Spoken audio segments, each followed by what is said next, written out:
présente sans beaucoup d'appareil critique, je veux dire de biographie, je dirais, ceux qui vont exposer, après le petit laïus que je vais faire. Et alors nous entendrons donc Romuald Foncois. Je les présente, mais c'est pas une présentation par l'étiquette universitaire, même si c'est autre chose, qui est professeur à Paris 4. Il y a ensuite François Nudelman, Paris 8. Serge Margel, on va dire CNRS helvétique, c'est bien. Serge Margel. Bon, ce sont des auteurs abondants et que vous connaissez.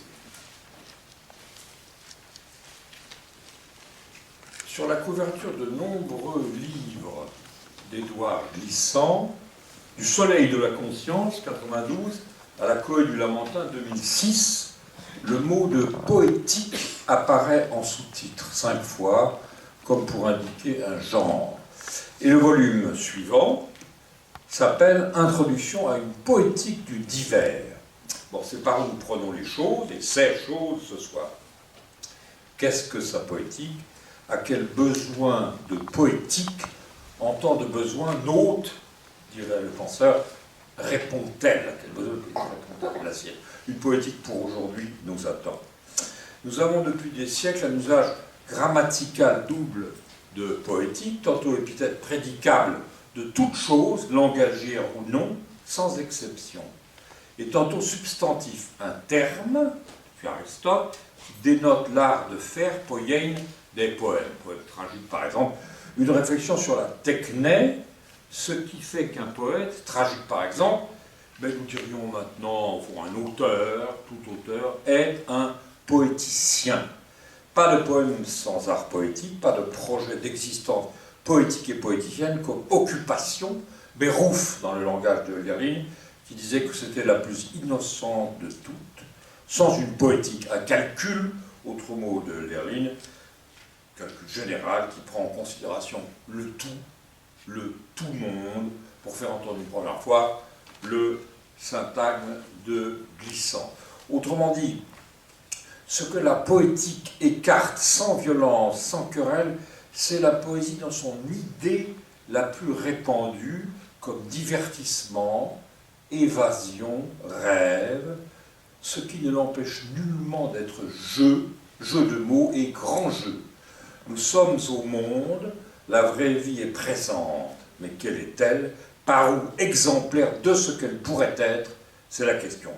Il faut remettre la poétique dans le débat. C'est le dessein et le travail de cette revue, dont la plupart des membres du comité sont là, soit sur la scène, soit au premier rang.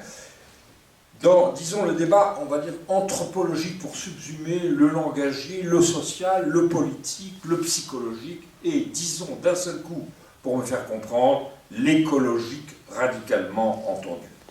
Si la poétique n'est plus guère entendue dans le débat, c'est que le phénomène social total qu'est le culturel l'assigne à une place festive, honorée, animatrice, seconde.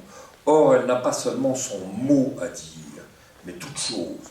Dans l'étonnement thaumaturgique, je dis thaumaturgique pour faire un petit clin d'œil au Thomas de Platon, dans l'étonnement thaumaturgique à propos des choses, de sa phénoménalité. Elle a à juger, la poétique, à critiquer selon ses axiomes, et avec ses instruments, ses opérateurs, qui sont ceux de la pensée comparante, rapprochante, et, comme j'aime à dire, à cause de Protagoras, paramétrique.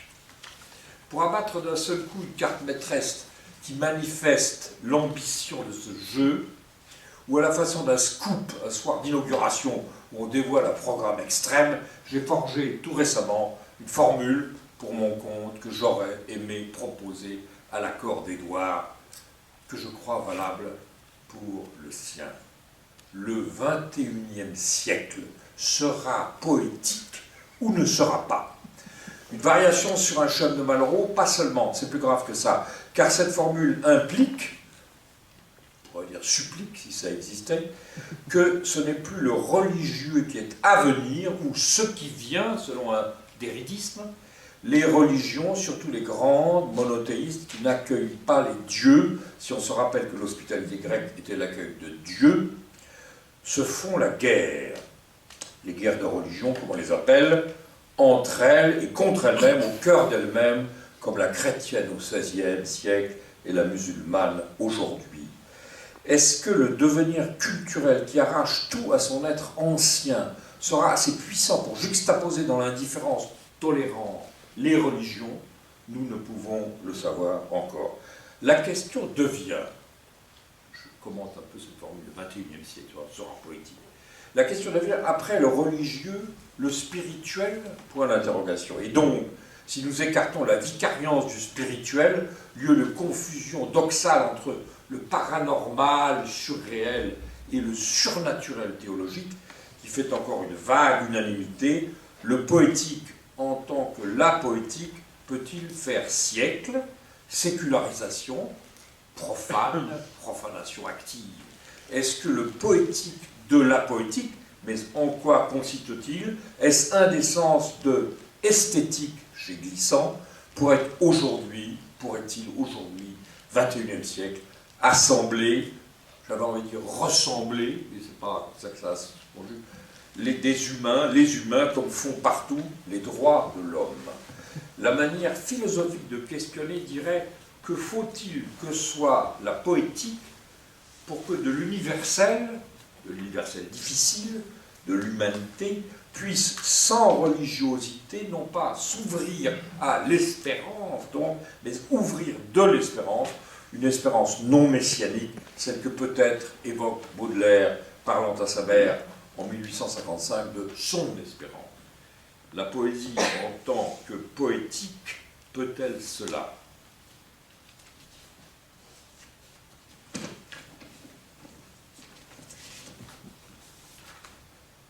Innombrables sont les citations d'Édouard Glissant qui font entendre une telle espérance.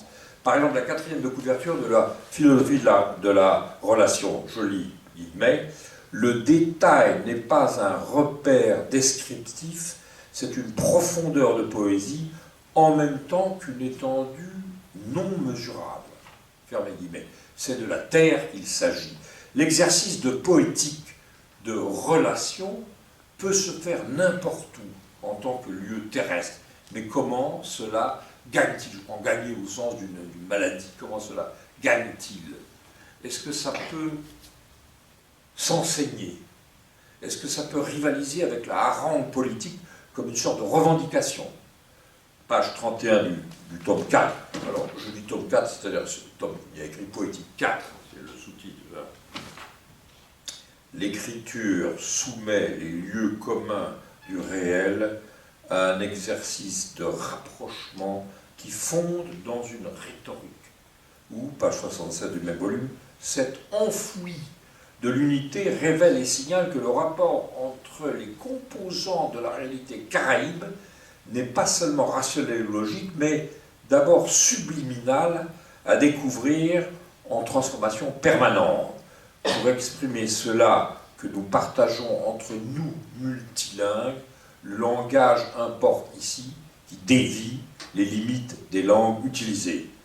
Un peu plus loin dans le même volume, la mondialité se devine aussi et ne vit par et se vit, la mondialité se devine et se vit par les poétiques, loin de toute généralisation. Tâche babélienne. Or, si le fait est que les hommes ne s'entendent pas en parlant leur langue, ne parlant même pas d'un même qu'une traduction pourrait faire transiter, comment les œuvres des langues, celles d'Édouard Glissant, par exemple, pourraient faire ce que ne peuvent pas les langues? Quel consentement, consentir et consentiment, si je peux dire, de proche en proche, entre frontaliers d'une même terre, d'un même enfoui, peut-il fédérer? Comment faire politique avec une poétique? Un parlement des écrivains a-t-il fait ou pourrait-il faire modèle? Peut-être ici, c'est maintenant je donne la parole tout de suite à Romuald, peut-être ici une espèce, ici ça veut dire dans le texte général et si abondant, riche de Glissant, une espèce d'optimisme, ça c'est moi qui pose cette question, d'optimisme des cultures n'a-t-il pas encore pris mesure de l'emprise mondiale de la non-vérité culturelle que l'invraisemblable puissance, le régime omnipotent des images nouvelles dans la mise à l'écran totale dissimule encore. Bon, alors je m'arrête là, j'ai peut-être même un tout petit peu dépassé le temps, non ça va, on prend le temps, on a 2 bonnes heures devant nous, et je demande à Romuald Francois de commencer. Merci beaucoup. Commencer avec licence, c'est difficile, parce que je ne sais pas par où commencer précisément. Quand on s'est vu pour préparer cette séance, j'avais dit que si vous m'accordiez 5 minutes, je parlerais de politique. Et j'avais dit également qu'en lisant les œuvres de Glissant, il y a une chose qui m'apparaît toujours, et je crois que je le pensais hier, je le pense encore de plus en plus aujourd'hui, c'est qu'il a beaucoup travaillé sur la question de politique, vous l'avez rappelé. Il a beaucoup travaillé sur la question de philosophie, il y a des philosophes autour de cette table. Et je crois qu'il y a un terme qu'il a travaillé beaucoup, mais sans le dire, c'est le terme de politique. Il a évidemment la politique de la relation, philosophie de la relation. Je propose effectivement de compléter ces 2 ensembles par une politique de la relation. Pourquoi? Pour au moins 3 raisons. La première, c'est qu'il le rappelle dans la plupart de ses textes, alors je ne vais pas les citer de façon très précise parce qu'il reprend dans l'ensemble de ses ouvrages, il dit toujours chacun parle à partir de son lieu. Le lieu à partir duquel Glissant parle, c'est la Martinique. De façon extensive, ce sont les Caraïbes. De façon plus extensive encore, c'est l'archipel. De façon plus extensive encore, du point de vue historique, ce sont les peuples qui sont issus de l'esclavage. C'est son lieu. Ce lieu-là, il va le tramer pendant longtemps, à travers d'abord ses premiers essais poétiques, puis ensuite à travers ses essais que j'appelle philosophiques ou poétiques, ça peut se discuter, pour essayer de comprendre une chose qui, en fait, lui est apparue, je crois, dès le début, et dont on trouve des éléments dans l'intention poétique, c'est qu'il faudrait absolument pouvoir dialoguer dans le monde. Or, précisément, le lieu à partir duquel il parle est un lieu d'absence de dialogue. Le maître et l'esclave ne dialoguent pas, enfin, à moins qu'on puisse, si j'ose dire, galvauder les mots, le maître et l'esclave ne dialoguent pas. Ou alors ils ont une modalité de dialogue qui n'en est pas une. Et ce qu'il essaye de comprendre, c'est d'abord, quand dans cette situation de l'esclavage, il n'y a pas eu de dialogue, est-ce que cela signifie qu'il n'y a pas eu de communication? Est-ce que cela signifie qu'il n'y a pas eu de relation? Et quelles sont les modalités de relation qui se sont imposées entre l'esclave et le maître? Pendant longtemps, on a pensé que l'esclave n'avait pas de parole. Et donc, ce que Glissant essaie de faire, en suivant Césaire, c'est d'essayer de retrouver le langage qui est celui de l'esclave, sa parole, son cri. Et je pense qu'en fait, primitivement, ce qu'il fait ressortir dans ses œuvres poétiques, c'est le cri de l'esclave. Alors ce cri-là, c'est la parole première, c'est le langage premier, c'est le langage prime-sautier même, c'est même le langage primitif, celui à partir duquel l'esclave ne peut pas s'exprimer autrement. C'est le langage du corps, et qui va prendre corps, si j'ose dire, dans une langue qui va s'appeler créole et qui sera dénigrée. Mais il va, dès le départ, rappeler cela. Ce n'est pas parce qu'il n'y a pas communication qu'il n'y a pas du tout production de langage. On a cru que l'esclave n'avait pas de langage, or l'esclave en a un. Et ce langage est même un langage de revendication. C'est la raison pour laquelle il va accorder beaucoup d'importance à la langue du marron, au langage du marron, au langage du marronnage. Ce langage du marronnage va le conduire ensuite à se poser la question de savoir comment ce langage du marronnage est d'abord un langage de révolte de soi, dans cet univers qui est l'univers caraïbe, et il est possible que ce langage, qui est un langage de révolte, soit également un langage qui soit un langage de communication, de tentative de relation avec l'autre. Alors le problème, c'est que s'il y a tentative de relation, il faudrait que cette relation puisse être établie sur une chaîne qui est une chaîne de communication et de compréhension mutuelle. On ne se parle pas, on ne se comprend pas si on ne se parle pas. Mais on peut également se parler sans pouvoir se comprendre. Et c'est bien ce qu'il va essayer de faire, c'est de montrer comment est-ce que dans le langage qui est celui de l'esclave, il y a une tentative de compréhension de ce que le maître forge comme langue, mais également comme langage, mais également une tentative d'entrer en communication avec le maître. Or, tout ce travail est celui qu'il va faire dans ses premiers romans, par exemple, c'est de montrer comment est-ce qu'à travers l'histoire, à travers les papiers, à travers l'ensemble de tout ce que j'appelle souvent les exercices, qui sont les exercices historiques normaux de la compréhension du langage, l'esclave va essayer de comprendre le maître, l'esclave va essayer d'entrer en relation avec lui. Il s'aperçoit assez vite, je crois que cette modalité-là ne marche pas. Pourquoi ? et c'est là que j'en viens justement à mon point, qui est mon point politique, cela ne marche pas parce que cette tentative de communication est toujours une tentative biaisée par un pouvoir politique. Le langage est toujours pris dans un jeu de pouvoir.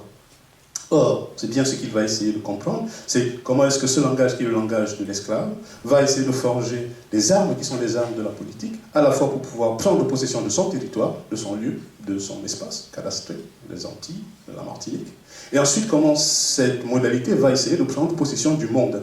Le monde qui est celui de l'esclave, le monde qui est celui des descendants d'Africains, le monde qui est celui des misérables, le monde qui est celui des opprimés.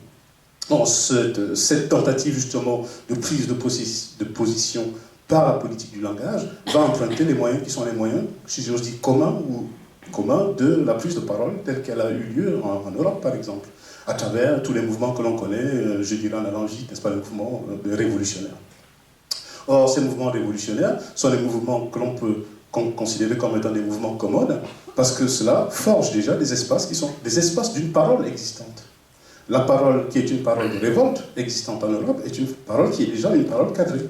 On n'en sort pas. Alors, ce qu'il avait juste oublié, c'est que quelques temps avant lui, il y a quelqu'un d'autre qui est rentré dans la parole et qui en est sorti, c'est Césaire. Quand il sort du Parti communiste, il sort justement de ce langage qui est un langage qui ne le conduit pas à avoir plus de possession sur son territoire, sur son lieu. Et de là va naître chez lui, à la différence de ses prédécesseurs, une tentative de comprendre autrement la manière par laquelle il faudrait forger à nouveau les modalités justement de la relation par le langage. Et je crois qu'il est sans doute le premier aux Antilles à prendre conscience du fait que ce n'est plus par la politique politicienne ou par le politique tel qu'il se constitue dans l'espace public qu'il faudrait justement prendre possession de son territoire. C'est par la littérature, la poésie d'abord, la littérature ensuite, mais surtout, pour employer un terme qu'il utilise depuis très longtemps et sur lequel je bute encore personnellement, ce thème de l'imaginaire. Il faudrait, en fait, prendre possession de ces imaginaires. Est-ce que ce sont des imaginaires individuels, celui de Glissant en tant que poète? Est-ce que c'est l'imaginaire de tous les écrivains de la Caraïbe? Est-ce que ce sont les imaginaires de tous les Caraïbes? Est-ce que ce sont les imaginaires de tous les misérables? Est-ce que ce sont les imaginaires de ce qu'il appelle lui-même de tout le monde? Il y a là un vaste étendue de possibles qui peuvent rentrer justement dans cet ensemble qu'il appelle justement les imaginaires. Or, je crois qu'il y a là une tentative chez lui de faire que la politique quitte les espaces publics, parce que de toute façon, c'est intéressant, bien sûr, l'espace public. Il faudrait bien sûr créer des mouvements de stratégie, etc. Et de ce point de vue, Glissant est bien un homme de la cité. Je crois qu'il ne quitte pas les problèmes qui sont ceux de la cité, mais il s'aperçoit qu'en tant qu'écrivain, il doit aller ailleurs. En tant que poète, il doit se situer ailleurs. Et c'est là qu'il me semble que dans son œuvre, il faudrait que l'on commence à s'intéresser à ce que j'appelle, moi, la politique de l'écriture de Glissant. Politique de l'écriture de Glissant que l'on peut comprendre, que l'on peut essayer de comprendre, je ne suis pas sûr que je vais y arriver, que l'on peut essayer de comprendre à travers les réflexions qu'a consacré justement Rancière aujourd'hui à la question de la politique de l'écriture. Depuis quelque temps, je suis en train de travailler beaucoup les rapports entre Glissant et Rancière. Rancière que j'aime beaucoup par ailleurs, même si je ne suis pas totalement d'accord avec ce qu'il dit, parce que je ne comprends pas tout ce qu'il dit. Moi, je l'assume volontiers, hein, je ne suis pas obligé de tout comprendre non plus. Mais il me semble qu'il met l'accent sur quelque chose qui me paraît être essentiel, à savoir que, plutôt que de prendre la politique pour ce qu'elle est souvent, à savoir l'ensemble des éléments qui sont constitutifs justement des institutions sociales, il faudrait prendre la littérature pour ce qu'elle est, à savoir un lieu où l'écrivain forge lui-même sa propre politique. Et je crois que c'est ce qui fait que Glissant soit aujourd'hui un poète qui soit lu et qui restera lu, parce qu'il s'est justement décalé par rapport aux politiques anciennes pour fonder quelque chose que j'appelle une politique de l'écriture et qui peut être résumée en 3 points. Premier point, c'est que cette politique de l'écriture donne, comme je l'ai déjà dit tout à l'heure, une part importante à l'imaginaire. Certes, autrefois également, les poètes donnaient une part importante à l'imaginaire, mais cette part importante à l'imaginaire était couplée justement aux politiques. Quand on prend des cas comme ceux de Césaire ou ceux de Senghor, la place qu'ils ont tous les deux dans l'espace public ne vient pas simplement du fait qu'ils sont poètes, ça vient aussi du fait qu'ils sont des représentants politiques. Et leur parole poétique est aussi une parole de représentation. La particularité de Glissant, c'est de sortir justement de cette logique. Sa parole poétique n'est pas une parole de représentation, ou plus exactement, ça n'est pas une parole de représentation telle qu'on la connaissait jusqu'ici à travers l'espace politique. Deuxièmement, c'est à force de forger cette relation qui est une relation du monde, il s'aperçoit que le jeu qui avait opposé jusque-là le maître et l'esclave, dont je parlais tout à l'heure, qui est aussi le jeu qui oppose le Nord et le Sud, il faudrait en sortir. Il faudrait sortir par quoi? Alors, par un terme qu'il a utilisé depuis le départ et qu'il va affiner petit à petit, c'est le terme du monde. C'est le monde d'abord, qu'il prend en soi, mais c'est ce qu'il va appeler le tout monde. Alors, évidemment, là, ça peut poser un certain nombre de problèmes. On peut effectivement lui faire le reproche de diluer la difficulté dans le vaste monde.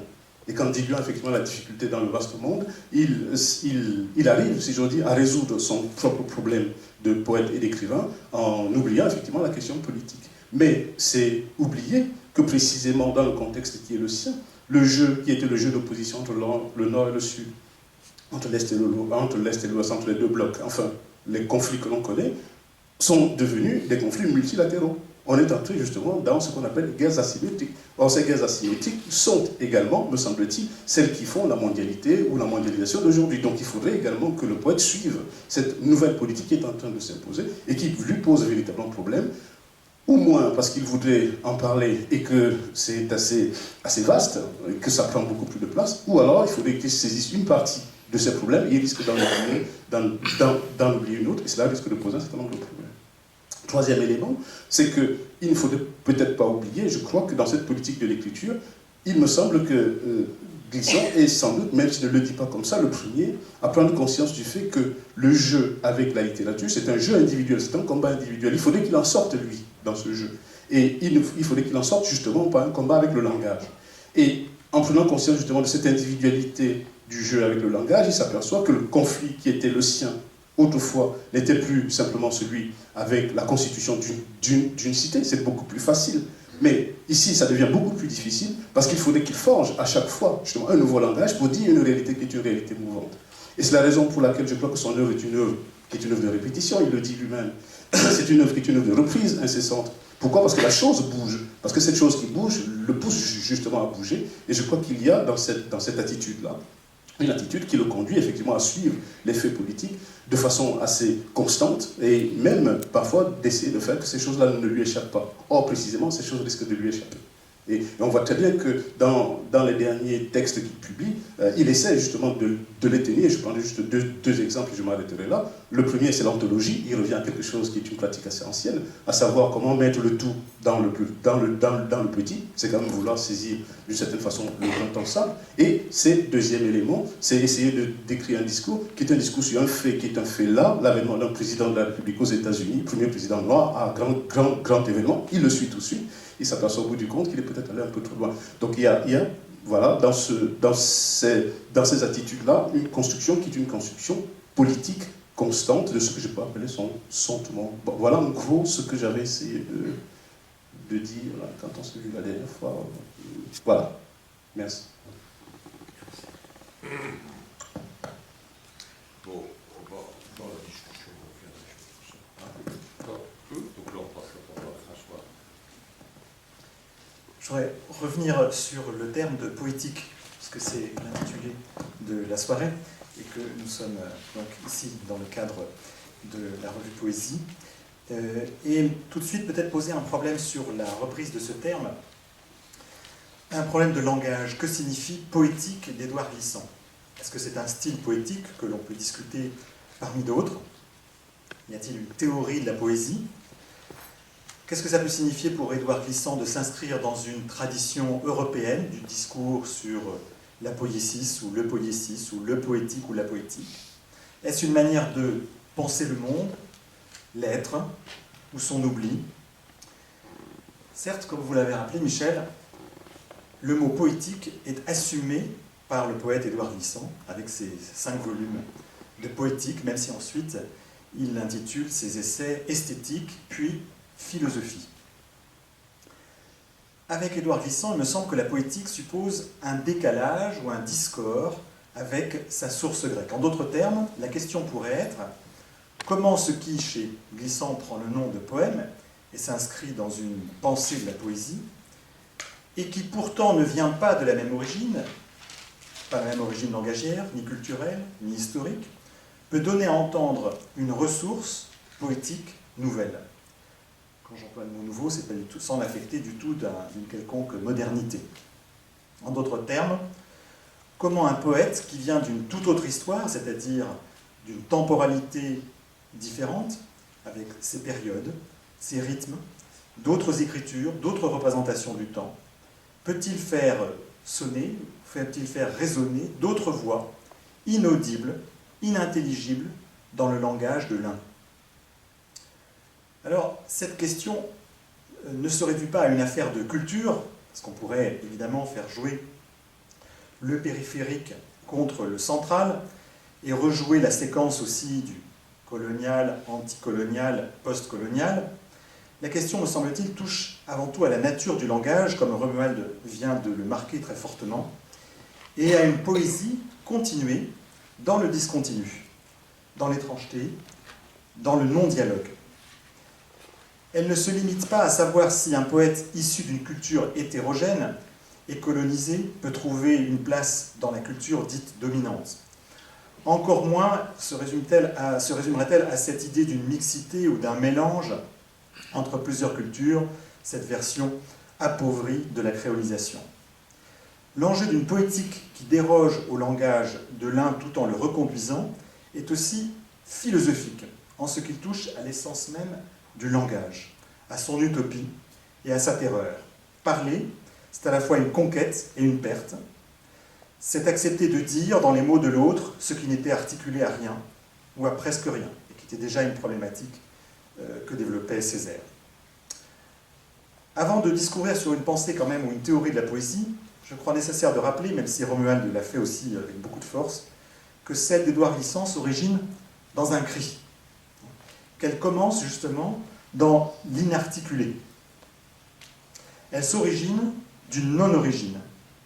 C'est la cale du bateau négrier, et pour les lecteurs de Glissant, ils savent que c'est la scène originelle, c'est-à-dire la matrice paradoxale où tout s'efface, langue, passé, terre, ancêtre. Ici, l'origine, c'est la négation de l'origine, qu'il est même impossible de chanter dans le chant d'une origine perdue. Glissant part, de ce point de vue-là, d'une digenèse fondatrice, une séparation qui éradique jusqu'au terme même de la séparation. Ceux qui ont été séparés n'ont pas pu garder ni transmettre ce qu'ils ont perdu, des noms, des histoires, des langues. Et l'on peut peut-être rappeler la distance critique d'Édouard Glissant à l'égard des discours sur le retour, sur la terre-mère, sa distance à l'égard de l'afrocentrisme avec lequel il a rompu tout net, moins par négation des origines que par émancipation des imaginaires de l'origine, ce qu'il a payé d'ailleurs assez cher, un peu partout. Poésie donc, ou poétique, étrangère au dire de la présence, de l'archaïque, du fond, de la racine. Et donc, poésie étrangère au genre de l'épopée, du récit généalogique ou de l'élégiaque. Poésie qui tente de dire ou de donner parole, ou ne serait-ce qu'un souffle, au cri originel et qui défait l'origine. Je cite Glissant. À propos de ce cri, le cri au monde poussé du plus haut morne et que le monde n'entendit, submergé là en vagues douceâtres où la mer englue l'homme. Et c'est à cette absence, ce silence et ce rentrement que je noue dans la gorge mon langage. Ce langage est celui donc de l'impossible articulation, de l'impossible expression. Mais c'est un langage qui va se tisser dans la langue des voyageurs. Il s'écrit dans l'imaginaire du vent. Souffle, trace, écho, chant. Il s'écrit à contre. Je prends l'expression, comme on le dit dans un terme de voile, quand on utilise le vent contraire pour changer de cap. C'est une écriture qui prend le voyage épique, celui des conquérants, je renvoie aux Indes bien sûr, qui prend le voyage épique à contre. Pas un contre-langage, qui serait celui de la dénonciation, ni même celui de la déploration, mais une déroute, un détour, comme il le dit souvent, et comme il l'a marqué déjà dans le discours antillais. Il s'agit de faire dériver, de faire dévirer, comme il le dit souvent, le langage des conquérants et de la fondation. Et je crois que c'est à l'aune de cette déprise qu'on peut entendre la poétique d'Édouard Glissant, qui déploie autant de figures de pensée qui se démarquent du langage de la fondation, figures qui sont celles du tremblement, de l'opacité, de la surface, de l'archipel, du tourbillon, pour n'en citer que quelques-unes. La poétique d'Édouard Glissant vient donc dessiner un autre sillage, si on continue cette métaphore maritime, pour dire la trace et la filiation, sillage plus que sillon, qui lui renvoie à la terre, à l'enracinement. Sillage parce que chez Glissant, c'est l'océan qui parle. C'est l'océan qui contient les cris des noyés ou les cris des enchaînés pendant la traversée. Si la pensée de la poésie, poétique, s'entend comme une manière d'habiter le monde, habiter en poète, selon la référence heideggerienne, la poétique d'Édouard Glissant habite la terre, ou je préférerais dire habite le vivant, en les traversant, en traversant la terre ou le vivant, en parcourant ce mouvement de la conquête, mais pour le faire dévirer. Je cite Édouard Glissant dans un film que lui a consacré Mantia Diawara. « Christophe Colomb est parti et c'est moi qui reviens », dit-il sur le bateau qui l'emmène aux Amériques. Qui revient, mais évidemment pas de la même façon. Les repères de cette traversée, qui est aussi faite de passage des langues, passage des langues et des langages, les repères donc sont moins, ici dans cette poétique, des temples, des cathédrales, des montagnes, que des phares, des amers, pour reprendre le mot de Perse, des rivages. Si l'on devait dessiner des airs de famille entre poètes, je prends air de famille au sens d'un assemblage conventionnel, d'un jeu de langage, on pourrait rapprocher Édouard Glissant des voyageurs comme Rimbaud, Ségalen, Michaud, Perse, et dessiner une carte qui les distinguerait de la famille d'autres familles, des airs de famille simplement, qu'on pourrait dire helléno-germaniques. Ce sont plutôt ici les océans, les archipels, qui forment une géographie pensive et poétique, alternative au continental. Je précise que ce continental n'est qu'une figure. Je ne prends pas, il me semble que Édouard Glissant ne prend pas la réalité physique des continents quand il oppose archipélique et continental, parce que les continents sont aussi composés d'archipels intérieurs. Donc, je disais, géographie singulière, ou même si elle peut être partagée par d'autres poètes voyageurs, géographie pensive, qui donne les contours ou les axes de cette poétique, comme manière d'habiter le vivant, de traverser le monde et de les penser. C'est là peut-être qu'il faut rappeler la dimension philosophique de cette poétique. Édouard Glissant est poète et philosophe. Il a écrit conjointement, dès le départ, des poèmes, des romans et des essais théoriques depuis les années 50.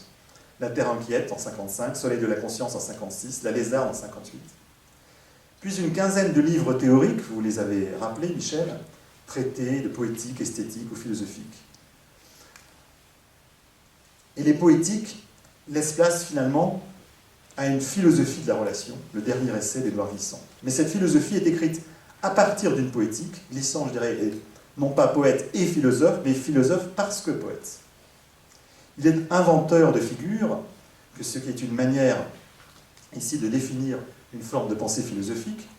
Michel, vous disiez, déjà vous écriviez dans L'énergie du désespoir, la pensée pense par figure et mouvement. Une fois encore, je dirais que la manière d'habiter le langage philosophique d'Édouard Glissant procède, comme je le dis tout à l'heure, d'une autre articulation entre les mots et les sites dans lesquels ils émergent. Il fait dévirer cet usage du langage philosophique. Tout d'abord, il faut dire que, mais peut-être pour beaucoup de penseurs c'est comme ça, le legs théorique de Glissant ne se donne pas en un bloc rationnellement constitué, mais il suit des parcours, des chemins de traverse qui charrient des figures sans cesse retravaillées. Romuald le rappelait il y a un instant, pendant un demi-siècle. Les essais sont écrits par entrecroisement avec les recueils poétiques et les romans, suivant des inspirations ponctuelles qui produisent et articulent plusieurs écritures. J'écris en rafale, disait toujours Édouard Glissant, décrivant ainsi les moments de coalition entre des genres littéraires et des genres plus spéculatifs. L'évolution des figures, donc les abandons aussi de certaines d'entre elles, ne suivent pas strictement la progression rationnelle d'une pensée ou d'un système. Elles viennent des lieux fréquentés, des situations politiques, des mutations littéraires. Glissant regroupait, tu l'as rappelé un instant, ces métamorphoses sous le terme d'imaginaire, à la fois poétique, philosophique et anthropologique, c'est-à-dire, un des sens possibles, la représentation perpétuellement changeante d'un monde traversé par des rencontres imprévisibles. Cet usage de figures pensives leur confère une valeur de schème, pour prendre un terme plus philosophique. Ce ne sont pas des images, des métaphores, ce ne sont pas non plus des concepts, elles forment des structures à la fois compréhensives, mais aussi disponibles à de multiples incarnations. Édouard Glissant manifestait une certaine distance à l'égard du langage de la tradition philosophique occidentale, et son usage des schèmes s'en ressent. Une certaine distance, alors que même il était enseignant de philosophie, il faut rappeler qu'il a enseigné la philosophie, qu'il a fait ses études de philosophie à la Sorbonne quand il arrive à Paris après-guerre, et qu'il se réfère régulièrement à Hegel ou à Heidegger. Mais il n'en suggère pas moins une relecture de cette histoire intellectuelle. Il observe en effet que la philosophie qui s'est imposée en Europe repose sur un désir de synthèse et de stabilité. Je dis cela pour que, évidemment, on ne replie pas les schèmes glissantiens sur le schématisme kantien. Et de ce point de vue, il reprend la critique nietzschéenne, soulignant le travail de refoulement opéré par les concepts à l'égard de la multiplicité sensible. La recherche d'un fondement, le privilège accordé à l'un, la réduction du temps à des lois pérennes, s'inscrivent dans une tendance majeure de la culture européenne, rappel Glissant et dans la continuité de Nietzsche, s'inscrivent dans cette tendance, au travers des représentations philosophiques et politiques et religieuses, donc à refouler la multiplicité sensible. Du coup, la mise en valeur par Glissant des philosophes minorés par la tradition académique relève, à l'encontre de cette histoire linéaire et idéaliste de la philosophie, d'une navigation à contre, j'emploie à nouveau cette expression, et la présence dans la dernière publication de Glissant, que tu as citée, l'anthologie, La terre, le feu, l'eau et les vents, cette anthologie poétique fait éclater justement les répartitions spatio-temporelles de la pensée occidentale. Et il s'agit là de suggérer dans ce texte, dans cette espèce de déflagration, une autre cartographie de la pensée.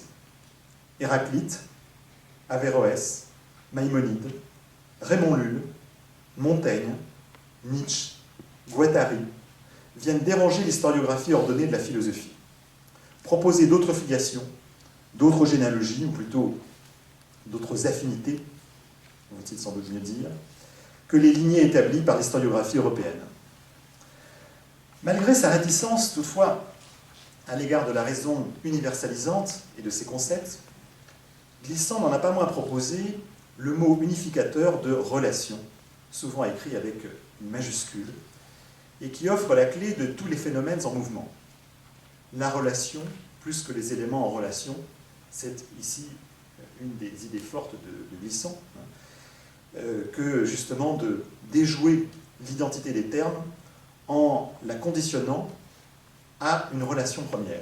Il inscrit ce mot, certes, dans l'antique débat sur l'un et le multiple, et relève le défi ainsi d'une pensée du tout-monde. Ce dernier terme, qui, on pourra vous l'accorder sans doute, Michel, reste ambigu, puisqu'il suggère une appréhension du monde en totalité, conforme à la tradition totalisante des systèmes philosophiques. Et certes, la fortune de cette expression a augmenté les risques de confusion. Le tout-monde est souvent entendu comme une sorte de souci égalitariste d'intégrer tous les mondes en un seul ou de les égaliser, au risque de relier chaque réalité à une sorte de principe transcendant, ou ne serait-ce tout simple, ou à l'inverse, à une sorte de relativisation généralisée. C'est pourquoi Glissant n'a eu de cesse de préciser la complexité de cette expression trompeuse pour marquer sa différence à la fois avec les approches universalistes et avec les approches relativistes. Le tout-monde est plutôt une intensité, c'est-à-dire la mise en relation de chaque existant, de chaque élément du vivant, non par un grand principe unificateur, mais dans le hasard des chaos des rencontres, et le chaos des rencontres. Si on devait le référer à une sorte de représentation philosophique, on pourrait dire que il me semble qu'on pourrait le rapprocher d'un choc lucrétien des atomes. La mondialité du tout-monde, telle que la formule Glissant, en pratiquant un pas de côté par rapport à la notion de mondialisation, c'est, je le cite, la quantité finie et réalisée de l'infini détail du réel. Oui, c'est ce détail du réel que vous avez cité, Michel. Cette profondeur qu'on peut trouver dans le détail, cette quantité souligne l'existant multiple, c'est-à-dire en même temps la facticité des relations qui se manifestent dans un réel, mais qui n'est pas limité. La limitation, elle est simplement factuelle. Elle est la réalisation en un temps donné et en un lieu donné de ces multiples possibles. Mais elle est infiniment fractionnée et continuellement réagencée. Alors que la totalité prise sous l'angle de l'universel, elle, procède d'un dépassement des existants unifiés dans une espèce de logique relationnelle, dont la loi les transcende, on pourrait dire par exemple une sorte de système leibnizien, la totalité du monde, elle, s'exprime dans la multiplication des particularités. Personne n'en a la clé. Personne n'en connaît la finalité parce que la finalité n'existe pas. L'universel, selon Glissant, est rejeté car destructeur, arrasant les détails. Et s'il peut venir en apparence d'une réquisition plus ou moins inclusive de tous les existants, quand on dit tout le monde, cet universel n'en fonctionne pas moins sur l'exclusion de tout ce qui déroge à sa logique et à son ordre. Je cite Glissant dans un entretien, « La notion d'universel, qui était une notion généreuse, était aussi une notion mortelle, parce que le détail, l'infinie quantité des détails, c'est ce qui constitue le tout-monde. » Au lieu de l'universel, Glissant présente le principe donc d'une relation extensive qui reconfigure incessamment la définition, les limites du monde. C'est pourquoi le multiculturalisme n'offre pas un modèle convaincant pour Glissant, contrairement à ce qu'on croit souvent être la position politique ou philosophique de Glissant. Parce que le multiculturalisme ne fait qu'additionner les cultures qui se côtoient sans se transformer. Ce multiculturalisme présuppose la fixité des éléments mis en relation, présuppose une cohabitation, alors que toute la philosophie glissantienne vise à contester ces approches unitaires et homogènes des cultures humaines. Ni l'origine, ni la généalogie, ni la communauté même ne fondent la raison des identités. La relation donne au contraire à penser des identités à partir de leur transformation. Elle ne précède pas la rencontre des éléments hétérogènes, elle configure ces éléments-là dans leur rencontre. Je conclus. En disant que les notions que Glissant déploie tout au long de ses essais ont une potentialité d'universel à travers le principe relationnel. Elles relèvent d'un concept de fonction plus que d'un concept de substance. Elles acquièrent leur pertinence et leur intensité en situation. Elles sont forgées en un lieu, à une époque, elles évoluent, elles mutent. On pourrait dire figure nomade si le mot de nomadisme n'était pas devenu aussi galvaudé. Mais c'est un mot qui rappelle quand même la proximité de Glissant avec Deleuze et Guattari, Deleuze reconnaissant en Glissant ce qu'il écrit lui en philosophie sous une forme poétique, Guattari écrivant en commun aussi avec Glissant. Donc cette pensée par figure, qui est aussi une poétique, procède à l'instar des figures, je dirais, de celle de l'Émile Plateau, d'hybridation, de greffe, de pollinisation, pour reprendre les métaphores deleuziennes. Mais Glissant, s'il reprend ce vocabulaire, notamment celui du rhizome, emprunte moins qu'il ne dit là une fréquentation, une pratique partagée, une fréquentation des textes philosophiques de ses amis Deleuze et Guattari. Le champ privilégié par Glissant pour éprouver précisément cette pensée, c'est celui du langage poétique. Les figures pensives d'Édouard Glissant sont donc à la fois poétiques et philosophiques, et ce sont des figures de déchiffrement.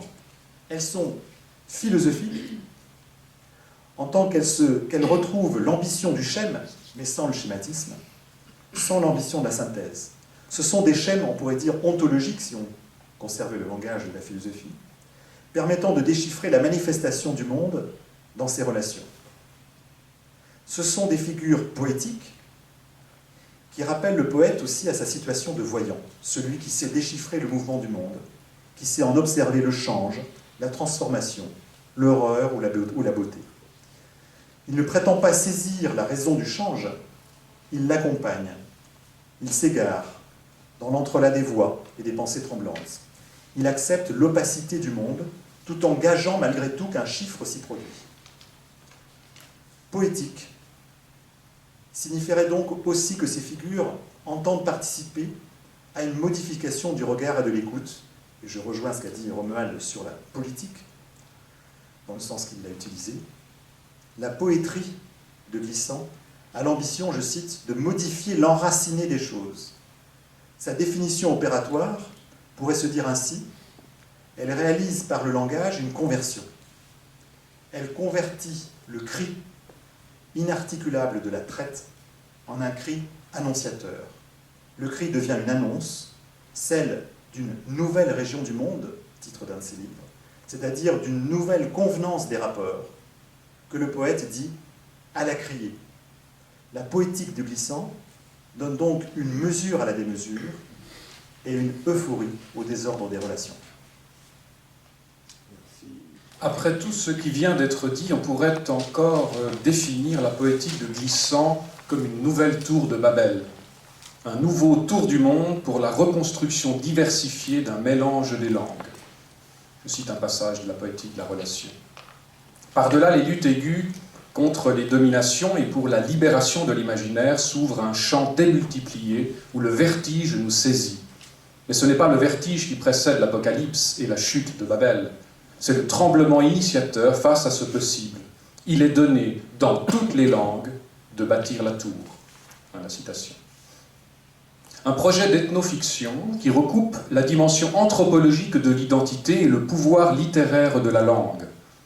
Un projet d'envergure à la mesure de Babel, tout à la fois local et global, inscrit dans une terre, la Martinique, et qui vaut pour toute la terre, tout le monde, ou comme on l'a dit et on le répétera encore, de tout le monde.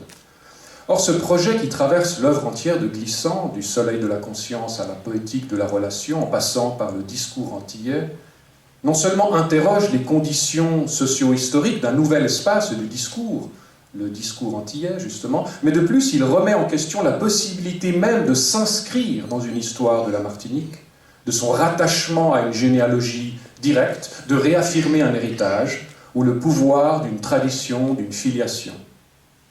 La poétique de Glissant est certes une poétique de la relation, du divers, d'une babélisation de la langue, mais c'est aussi une poétique de la rupture, du traumatisme historique, politique, esthétique, ou comme l'écrit Glissant lui-même, et j'y reviens, de l'irruption dans la modernité.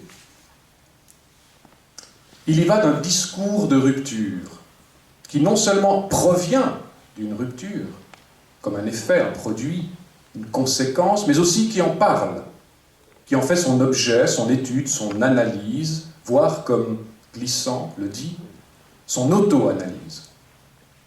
Mais de quoi cette rupture est-elle le nom? De quels signes? De quels indices?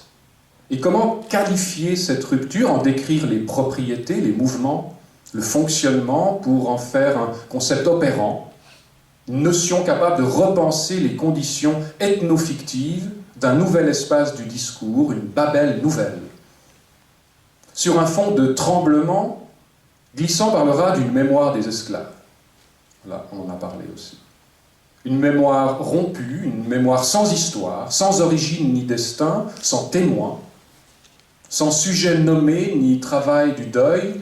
Disons une mémoire traumatique, c'est le mot, ou la traite comme choc traumatique, dont l'écriture de l'histoire aura toujours été rompue et que Glissant entend justement ériger en paradigme de la rupture. Comment écrire l'histoire d'une mémoire sans histoire, et surtout, comment faire de cette mémoire la condition discursive d'une nouvelle tour de Babel. En somme, comment écrire et observer, comment nommer et se-nommer depuis ce choc traumatique qui vaut pour ce que Glissant appelle une non-histoire. Je cite un passage du discours antillais. Les Antilles sont le lieu d'une histoire faite de rupture et dont le commencement est un arrachement brutal, la traite. Notre conscience historique ne pouvait pas sédimenter, entre guillemets, si on peut dire, de manière progressive et continue, comme chez les peuples qui ont engendré une philosophie souvent totalitaire de l'histoire, les peuples européens, mais s'agrégeait sous les auspices du choc, de la contraction, de la négation douloureuse et de l'explosion. ce discontinu dans le continu et l'impossibilité pour la conscience collective d'en faire le tour caractérisent ce que j'appelle une non-histoire. Le facteur négatif de cette non-histoire est donc le raturage de la mémoire collective. Fin de la citation. L'histoire des Antilles est sans histoire, sans historicité, ou sans contexte socio-historique déterminé, en ce sens qu'elle émerge d'un trauma, un arrachement brutal, la traite, qui ruine ou rature la possibilité de construire une mémoire collective. L'événement traumatique empêche la sédimentation historique. L'inscription des événements dans une écriture de l'histoire et le rattachement des généalogies, le recoupement des filiations et les aires de famille, dont on a parlé également. Contrairement aux peuples européens qui ont connu eux aussi des traumatismes de guerre, des massacres, des génocides, les Antilles ne peuvent pas articuler leur traumatisme à une quelconque force de réparation, de reconstitution, de restitution aussi, donc à aucune économie de survivance historique. Ne pouvant rien sédimenter, c'est-à-dire témoigner, elles ne peuvent que s'agréger sous les auspices du choc, de la contraction, de la négation douloureuse et de l'explosion. La question que pose Glissant, ou ce que j'appelle ici son projet d'ethnofiction, finalement revient à se demander comment bâtir une nouvelle tour de Babel en régime traumatique. La rupture, le choc, la contraction, la négation. En d'autres termes, comment revenir au trauma pour sortir du trauma, tout à la fois pour le quitter, construire l'espace d'un nouveau discours, une poétique du divers, un pluralisme des langues, et pour en faire émerger les conditions d'une survie. Glissant parle d'une économie de survie qui opère par résistance et par ruse. Considérer la survie comme ce moment indéfini de contraction et de négation reviendrait donc à reconnaître ce qu'il y a d'incompréhensible dans le trauma, d'irréparable en quelque sorte, d'irréversible, d'irréductiblement destructeur pour l'histoire, la mémoire, l'identité et la vie. Mais c'est aussi se donner les moyens de réhabiliter l'événement traumatique, comme l'écrit par exemple le psychiatre Louis Kroc, spécialiste des traumatismes de guerre. Il s'ensuit qu'en matière, je cite, il s'ensuit qu'en matière de psychopathologie traumatique, il faut se garder de prêter foi aux tentations de prédisposition, voire de prédestination, et qu'il convient de réhabiliter l'événement, son pouvoir destructeur, bouleversant et désorganisant. Fin de la citation. Une réhabilitation de l'événement qui produira une réorganisation du passé, voire l'invention d'un passé qui n'existe pas. Devant la rupture traumatique d'une mémoire sans mémoire, d'une histoire sans histoire, il ne suffit pas de réécrire l'histoire, de la corriger, la rendre plus juste, plus objective ou plus vraie. Mais il faut inventer un passé, le créer, le fictionner. C'est le projet poétique de Glissant. Mais que veut dire créer un passé qui n'existe pas? Inventer des traditions fictives, écrire une histoire sans trace, sans témoignage ni mémoire. Il faut ici interroger les liens entre trauma et fiction, rupture et invention, et surtout se demander comment Glissant y inscrit sa poétique des langues. Il y va d'une ethnofiction qui considère le double horizon de l'identité et du littéraire, de la culture et de la langue, et surtout qui postule que l'invention d'un nouveau passé ne peut se réaliser qu'au travers des langues, ou d'une poétique du divers des langues. Réhabiliter l'événement traumatique revient non seulement à considérer la discontinuité et la rupture identitaire, individuelle et collective, produite par l'événement, mais surtout à investir cette force de rupture et ce pouvoir de destruction pour en faire justement ce nouvel espace du discours, le discours antillais. Pour Glissant, il en va de même des littératures européennes et des États-nations de l'Occident. Leur complexité et leur continuité historique pourront toujours assurer de nouveaux équilibres entre des chocs traumatiques et des développements réparateurs. C'est le terme qu'il utilise, des développements réparateurs. Tandis que les littératures nationales, antillaises, martiniquaises, caraïbéennes, fondées sur la rupture, réduites à leur traumatisme, procéderont d'une toute autre manière pour produire une économie de survie. Je cite encore le discours antillais. C'est que ces littératures n'ont pas le temps d'évoluer harmonieusement du lyrisme collectif d'Homère aux dissections rêches de Beckett. Il leur faut tout assumer d'un coup. Le combat, le militantisme, l'enracinement, la lucidité, la méfiance envers soi, l'absolu d'amour, la forme du paysage, le nu des villes, les dépassements et les entêtements. C'est ce que j'appelle notre irruption dans la modernité. Fin de la citation. Glissant parle donc ici d'une irruption sans réserve, sans transition, sans préparation ni concertation. Il n'y a pas de différence pour ces littératures entre la rupture traumatique de la traite et l'irruption dans la modernité. Pour elles, la traite, c'est la modernité, c'est leur histoire, et l'esclavage, leur passé, comme leur avenir. Mais c'est aussi leur survie, leur combat, le militantisme, la lucidité. Et Glissant poursuit sa pensée dès les pages suivantes du discours antillais en avançant une hypothèse qui me semble décisive.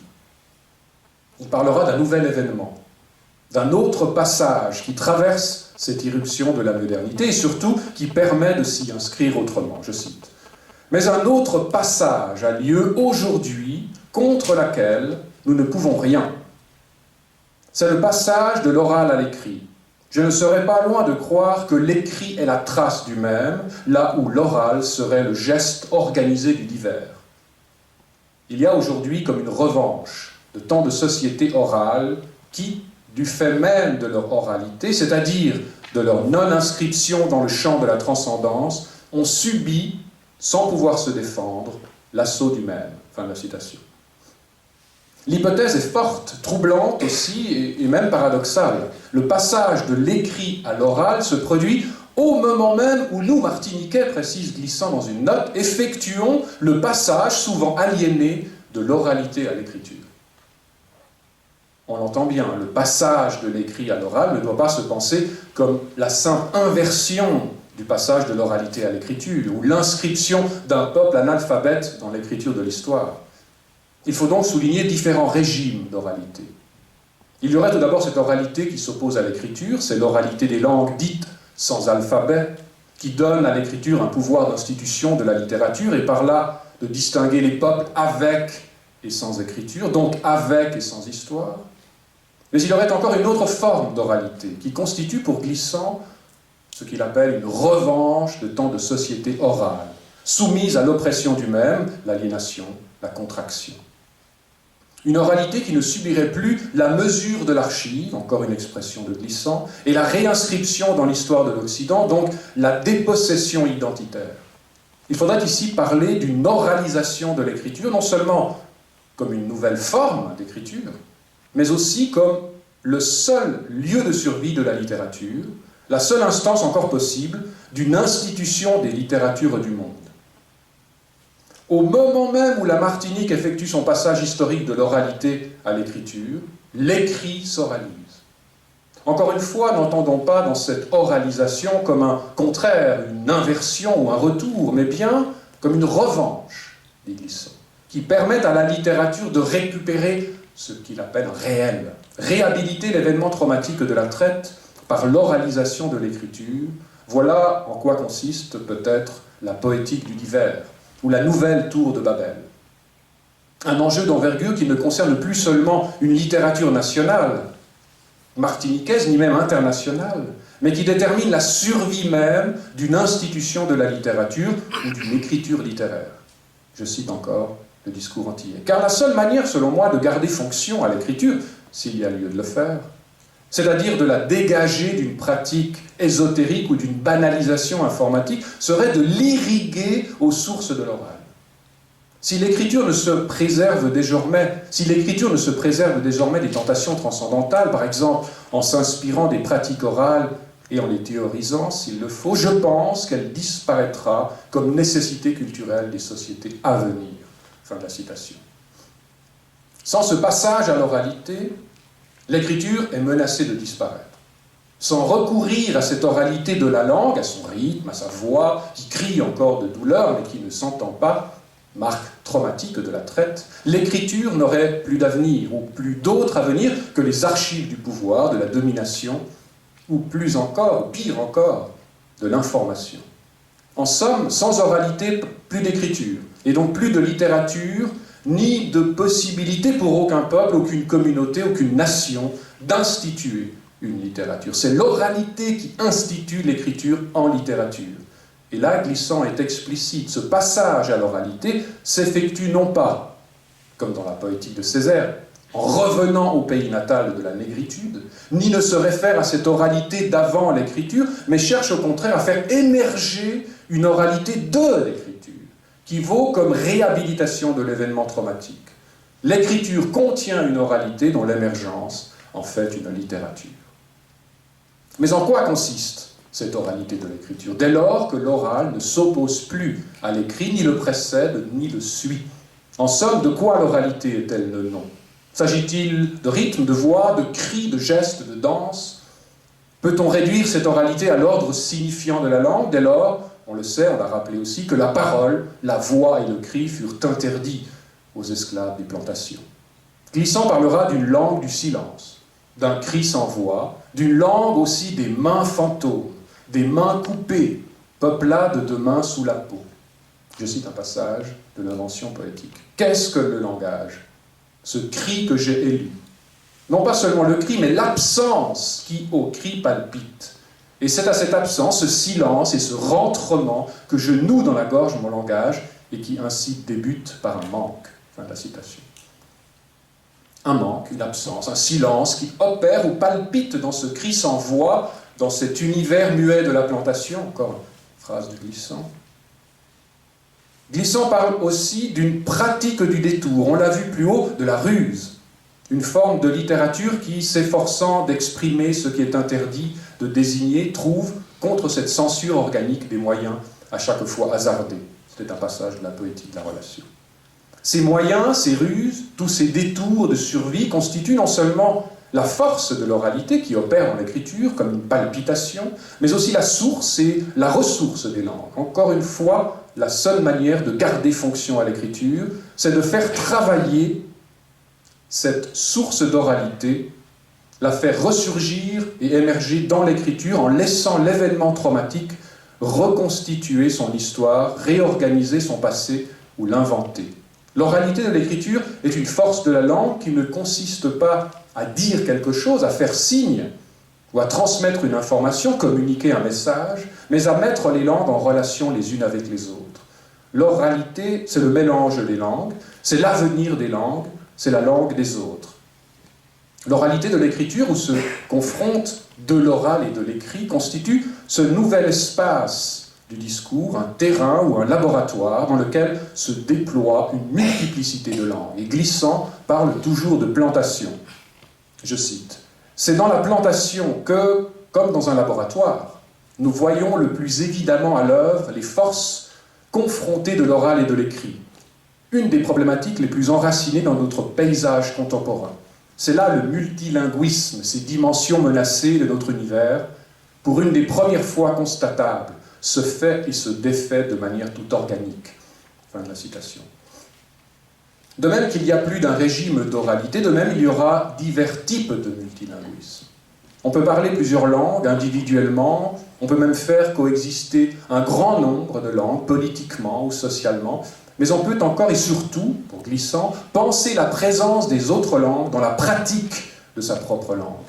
Le multilinguisme, je cite, ne pose pas la coexistence des langues, ni la connaissance de plusieurs langues, mais la présence des langues du monde dans la pratique de la sienne. Fin de la citation. La pertinence de l'hypothèse tient en ceci que Glissant ne pense pas l'oralité comme un état, voire une étape dans le développement des cultures, selon un vieux schéma évolutionniste, mais bien comme une force, une opération. On a parlé tout à l'heure d'intensité, une puissance pratique qui tout à la fois convoque chacune des langues et opère dans toutes les langues. À nouveau, c'est la poétique du divers des langues. Mais Glissant dit plus encore. En faisant ressurgir l'oralité dans l'écriture, on réhabilite l'événement traumatique de la traite, lui donnant ainsi les moyens de revenir ou de survivre comme la présence même des langues dans toute langue. Ce projet poétique d'ethnofiction permet donc de réorganiser le passé, ou de créer un passé qui n'existe pas, et d'inventer les conditions d'une nouvelle historicité. Je cite un passage de la Poétique de la relation. C'est dans les prolongements de la plantation, dans ce qu'elle a enfanté au moment même où elle disparaissait comme entité fonctionnelle, que s'est imposée pour nous la recherche d'historicité. Cette conjonction de la passion, de se définir et de l'obsession du temps, qui est aussi une des ambitions des littératures contemporaines. C'est dans ces mêmes prolongements que s'est forgée, et le plus ardemment, la parole baroque, inspirée de toutes les paroles possibles et qui nous hèle si fortement. Fin de la citation. La question du temps est ici décisive, puisqu'elle ouvre l'horizon possible d'une historicité du discours, encore une fois, d'un discours antillais. La recherche d'historicité, dit Glissant, est née de ce que la plantation a enfanté au moment même où elle disparaissait. Ici, on ne parle pas de mémoire, ni de témoignages, ni d'archives, mais à nouveau d'oubli et de silence, d'absence et de manque. À vrai dire, on est plongé dans un régime de spectralité. La présence des langues dans la langue, de l'oralité dans l'écriture est plus fantomatique que jamais. Ce qui constitue cette présence n'est rien d'autre qu'une disparition. On l'entend bien dans la phrase de Glissant. Au moment même où elle disparaît, où elle s'oublie et son trauma se refoule, la plantation enfante ou produit une multiplicité de langues. La parole baroque, inspirée de toutes les paroles possibles. Or, cette parole baroque ne s'entend pas. Elle ne se dit pas comme un reste d'oralité dans l'écriture et la littérature. Cette parole n'est qu'un effet de l'oubli, une apparition de la disparition des plantations. C'est une langue fantôme, ou le fantôme des langues qui survit sans mémoire ni témoin, mais qui produit quelque chose, qui engendre déjà les restes de ce qui est à venir, ou qui enfante cette langue des langues, cette langue des autres, qu'est le créole. Non pas la créolité, l'identité historique, linguistique d'une langue donnée, mais la créolisation des langues, un mouvement perpétuel d'interpénétration culturelle et linguistique. Dans sa reconstruction idéale, et je terminerai sur ce point, on pourrait dire, dans son mythe ou dans sa fable qu'énonce et récite Glissant, la plantation est non seulement une histoire faite de rupture, mais c'est surtout l'histoire d'une rupture, l'écriture d'un événement traumatique sans avant ni après, sans passé ni avenir. Et si l'on peut dire de la plantation qu'elle n'est plus qu'un fantôme ou que fantôme, c'est bien en ce sens qu'elle a toujours commencé à disparaître, ou qu'elle n'a fait que disparaître. Et la lucidité de Glissant aura été de penser, d'étudier, d'analyser, d'observer aussi, dans la langue, et de théoriser par la langue les effets de cette disparition. Glissant parle souvent d'observation. Comment observer ces effets? Comment décrire ce qui se produit dans la langue d'une telle disparition? On se souvient que pour Glissant, la recherche d'une historicité du discours s'est imposée dans ce que la plantation a enfanté au moment même où elle disparaissait. Observer la plantation dans sa disparition revient non seulement à la considérer dans sa rupture, ou comme rupture, mais encore et surtout à penser cette disparition comme un moment de production d'une diversité des langues. Et c'est sans doute là, finalement, que se joue l'horizon majeur du projet d'ethnofiction de Glissant. Double horizon, à vrai dire. D'un côté, cette diversité représente l'expression complexe d'une oralité dans l'écriture, par laquelle la constitution d'un nouvel espace du discours devient possible, une histoire, un passé, un avenir. C'est le projet d'un discours antillais, mais d'un autre côté, dans le même geste, cette diversité représente encore la survie d'un mélange des langues, ou d'un imaginaire des langues, du local au global, des plantations sans monde, au tout monde des plantations, si l'on peut dire, d'une pratique du détour, comme idiome d'une langue privée d'histoire, à la tour de Babel, pour une nouvelle histoire des langues. Le projet de Glissant est une poétique de la survie, survie par la langue, par la littérature, par l'écriture et son oralité. C'est le tremblement initiateur face à ce possible, il est donné dans toutes les langues, de bâtir la tour.